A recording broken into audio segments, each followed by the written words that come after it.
Hi, everybody. My name is JP Richardson. I am the training umpire for IAUSO, the organization you all have joined to get some umpire work.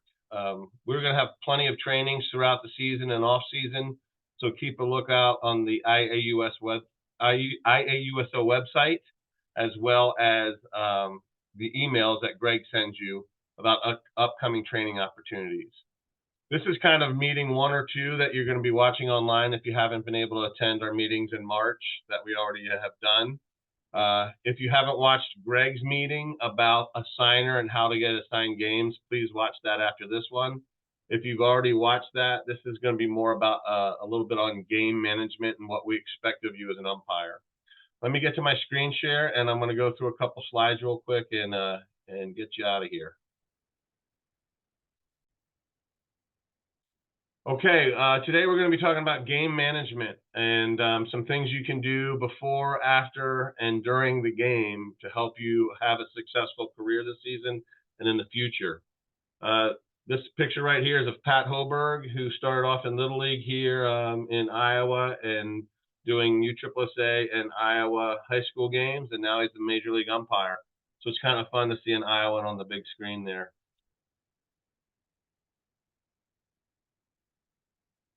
So arriving at the park. Arriving at the park just doesn't happen the day that you show up at the park or the moments before. It should start days before that. So you should start by communicating with your partner about your shirt color and style and what you're going to be doing, whether who's going to be at the plate first or who's going to be at the plate second, and how your rotation is going to be. Greg has probably already told you, if you've watched his video or attended the meeting for that, about a signer. Now, a signer not necessarily is who's going to work plate first and what shirt colors you're going to wear, and that's what you should do when you get your assigned games and you accept them, is go ahead and call or email or text your partner and introduce yourself if you don't know who they are. But I would communicate with your partner a couple days before to make sure that you guys are on the same page. Now, getting to the ballpark, we need you to show up 30 minutes prior to your first pitch, your first scheduled pitch, okay, of your first scheduled game. You need to go and check in and sign in with your site director prior to your first game before you change into your gear. All right? That means you go to them, let them know you're there. They'll give you some baseballs or softballs, and then you head back to your car and change out. If both of you are there and one of you wants to go check in for you and your partner, that is okay as well. You also need to communicate with Greg Davis and your partner if you are running late. So by now you should have that partner's phone number in your phone because you talked to them a couple days before or texted with them. So if you're running late due to an emergency or something like that, make sure you not only let Greg Davis know, but you also let your partner know. And I suggest you guys park in a remote area away from fans, players, and coaches. That way you have a place to change out and communicate away from people. The plate conference. The plate conference is a good way to set the tone for the day and for the game. Both umpires should be out there. The plate umpire behind home plate with their back towards the fence, and the plate umpire with their back towards the field. You want to be professional. You want to introduce yourself by your first name and then also get the coaches' names. Getting the coaches' names can really help you in the future with making it personal when there might be some issues to discuss about rules clarifications and stuff like that. But don't get too personal, okay? Don't make it a long meeting. Don't get too personal. Don't show favoritism just because you might know a coach that's coming up. The plate meeting, including going over the run rule, the time limit, and flipping the coin during bracket play on Saturdays and Fridays, should not last longer more than a minute. Okay, do not linger there. Let's get this game started and stay on schedule. That'll also help your hourly rate of your pay. Make sure you're calling strikes. Listen, we don't want to have 2-hour games. I'm not asking you to bastardize or stretch the strike zone super huge, but do not be afraid to raise the right hand. If that's getting close to the plate and you're thinking it's right there, expand that zone. The plate is 17 inches wide. Call pitches that nip the black. If you're doing very young softball and baseball teams, like 10 and under, 9 and under, 8 and under. Don't be afraid to expand the zone a little bit. Just don't make it ridiculous or clownish. Mound visits. You want to keep it moving. And what I mean by a mound visit is when a coach calls time or a player calls time and a coach is coming out to visit his pitcher or her pitcher at the mound. Okay? Keep it moving. Don't wait too long before walking up to the mound to break it up. When I say don't wait too long, as soon as they call time, I start counting to 30. At about 25, I start walking towards the mound. I keep conversations brief with a coach that wants to use a mound visit to discuss your strike zone. We'll talk about that more in training, but don't let a coach bait you into coming out there so they can talk about your strike zone. If they begin to do that, I would give them a warning right away and say, we're not going to have that conversation anymore, coach. That's your warning. I give them 15 seconds while I'm standing there or if I'm walking up. If I walk up and make it to the mound and there's no movement, I give them a verbal cue like, coach, we got to get the game going. We only have so much time. It's a timed game. This is an important discussion to have about weather and lightning as an official on the field. During weather and lightning, you always coordinate with your on-site director, okay? Prior to the first pitch, weather-related decisions are the responsibility of the on-site director. So if you're at the park and it looks like some bad weather is coming in, you still got to get there 30 minutes prior, unless you've heard from Greg that your site has been delayed. Always get there 30 minutes prior. You're going to converse with the site director, and they will let you know if the game is going into delay prior to the first pitch. Once the game is started, however, it is the responsibility of the umpire to determine if conditions are right for safe play. So that includes pouring down rain that's making the base pass sloppy, could hurt somebody, and lightning and thunder. If you see lightning and thunder, pause the game, stop your timer, send the players and coaches off the field, and go meet with your site director. Even if other fields are playing, if you see that lightning, communicate with the site director. Okay? We always exercise on the abundance of caution if lightning and thunder is a factor. We always want to be safe. So don't be afraid to pause that game, even if others are playing. You might be the first one that sees it, and then the site director will make that decision about going back on the field. Most of our newer ballparks now, including Raccoon River, and some of our older ones have invested in lightning detector, and if it's within 10 miles, they will pull the people off the field. So just keep that in mind that we err on the side of safety. Have a plan with the on-site director if weather is in the forecast, okay? Before, during, and after the game. Do not leave the ballpark during rain delays before checking in with the site director. They may give you permission to go get some lunch or something like that and be in communication with Greg, but make sure you are letting them know you're leaving the ballpark for any reason. There's nothing more frustrating for a site director than not know where their officials are. Rules and interpretation of the rules. If you don't know a rule, be honest about it. Do not make something up. Okay, do the best you can, tell the truth, and never bring a rule book on the field. Your rule book should be where you study it at home and in your car and in your spare time, not during the game time.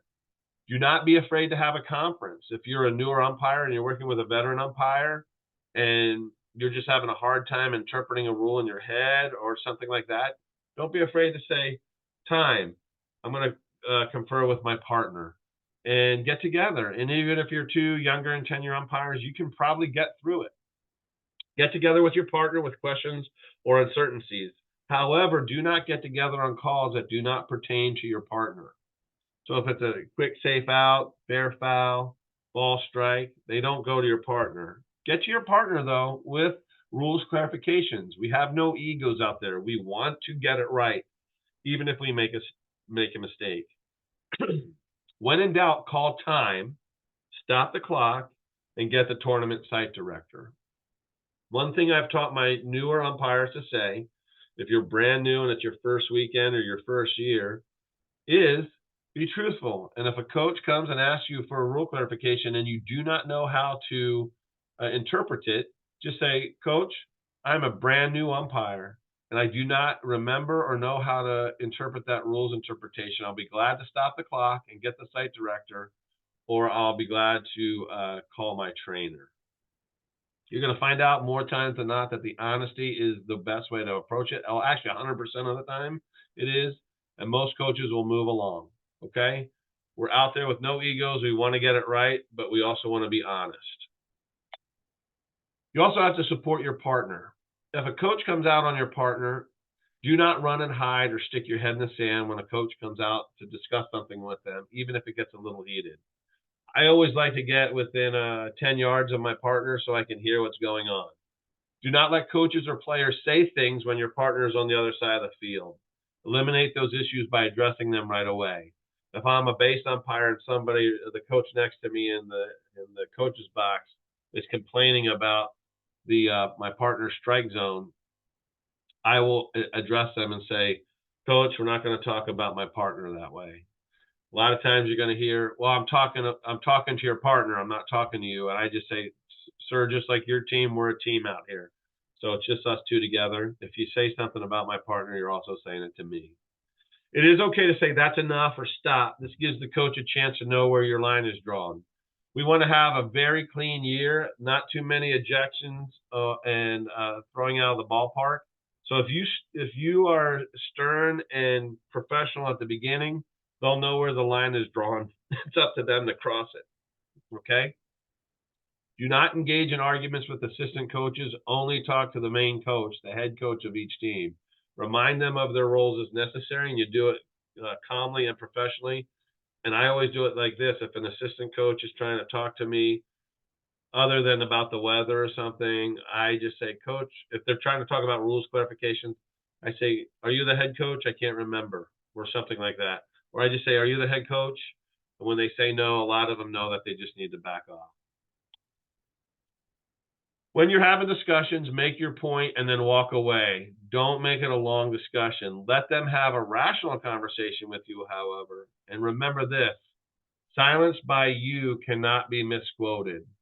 So don't get into a merry-go-round with them and just keep saying things. Keep your hands at your side. It's remember, a hand up in the face is disrespectful. Explain your ruling or decision and end the conversation. You will not change your call. Okay? Stay calm if things escalate, and then listen to them until you're insulted or cheap shots are starting to take place. Stand up for yourself if needed. Give the coach a chance to stay in the game and remind him or her of that. I'm trying to keep you in the game, but be careful because we have our limits out here is a great way to let them know that they're about ready to cross the line. Allow your partner to be the buffer if you cannot end the conversation. We talk about getting in the whirlpool. If the conversation just keeps going in a circle and I see my partner having trouble getting out of it, I'll come up there and say, "Hey guys, we have an hour and 40-minute or we have a 70-minute time limit, depending on whether you're calling fast pitch or baseball. Hey, coach, we have a 70-minute time limit and we've wasted about 4 or 5 minutes here talking about this. We're not going to change our call. Let's move along for the young people so they can play their game." Don't over umpire. Stay out of the dugouts between innings. Stay near your sideline or the plate or the outfield. Have your water outside the field crew gate if it's hot. If you're the plate umpire, have it down there outside the dugout along the fence. Okay. Watch an Iowa Cubs game when you have a chance. How often do you see an umpire go into the dugout between innings? If you're a fast pitch umpire, try to get down and watch Drake during the season, and you'll never see the umpires walking into a dugout to get a drink of water. Why do you not want to do that? Is because it might show favoritism. If you have a really close game or you're smoking and joking with this umpire or this coach over here and you're laughing and having a good time, and you're walking in there to get water, there's going to be some things that are shown like you're showing favoritism towards that team. Remember, you're there to umpire, not exchange Christmas cards. Listen, we can have a great time out there this season. We can have a lot of fun, and we can be friendly with the coaches. We just don't want to overdo it because it shows a chance of that impartiality. Remember this. It's not how you mean it to seem. It's how the others are feeling of what's is transpiring. Work hard and hustle, but you can overdo it. Don't be the show. Sometimes I see some umpires that want to be the show by singing with the girls and all that. I get it. It's fun to do that once in a while, but don't make it about you. Make it about the game. Do not coach players. It's not your job and can lead to issues by coaching the players. If you see something that needs to be adjusted for a player, don't be afraid to go over in between innings. Have your back towards the crowd and just say, hey, here's a suggestion on something for one of your players, and let the coach bring that up. Listen, one of my favorite lines that I like to use in my I think is one of the best pieces of advice I can give is, at the end of the day, I don't want anybody to know my name or that I was even there when I'm walking off the field. I want them to be talking about the game. I don't want them to be talking about the umpire, good, bad, or ugly. I don't want to say, man, that umpire was so great. He was so much fun. I don't want them to say that umpire stunk or that umpire had an ego. After the game, listen, one of my favorite parts of the day with umpiring is what I call the meeting or the game after the game, the meeting after the game. This is a chance for you to get together with your partner, or maybe some other umpires as you're changing out, or maybe you go out to eat or something and talk about what happened, some of the things that transpired. You can give each other pointers. If you parked in a remote area, that should help keep fans from approaching you, so that way you guys can discuss something that happened right away. You don't have to wait until the next day to talk about it. Also, don't patronize your partner. It won't help them in the long run.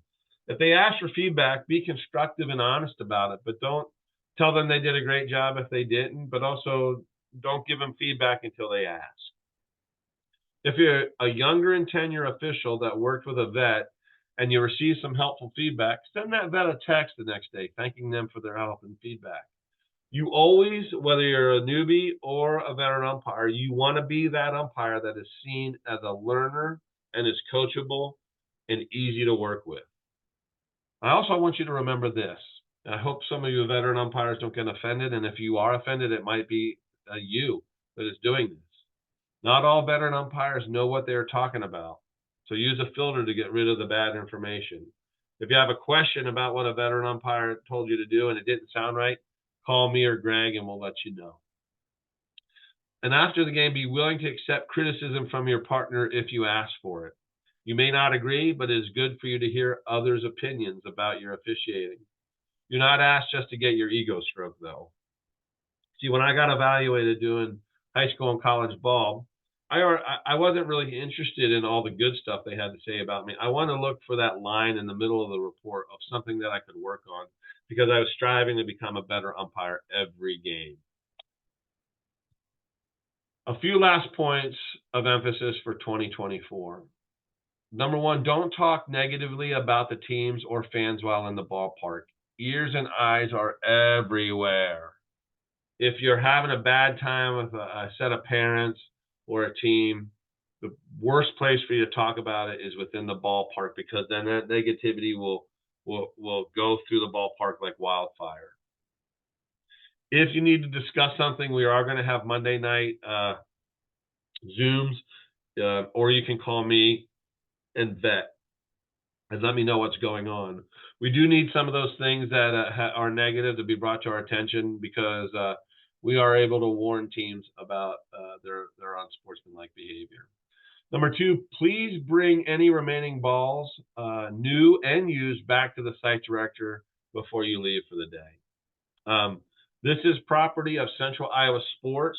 As an umpire association, we are using their goods that they paid good money for, and then they bring them back and they offer them for a very good cheap amount so teams can buy them. We did have a few instances the last couple of years where umpires were taking them and then selling them on eBay and Marketplace, and that is considered theft. So I don't want to end on a negative, but just make sure your balls are brought back to the site director at the end of the day, whatever you have in your ball bag or a box that they give you. And last of all, have fun. I love this picture of these four umpires. They love working together. They have a camaraderie going. I tell you right now, I was a Marine, but this umpire group is a fraternity that I hold right up there with being a Marine.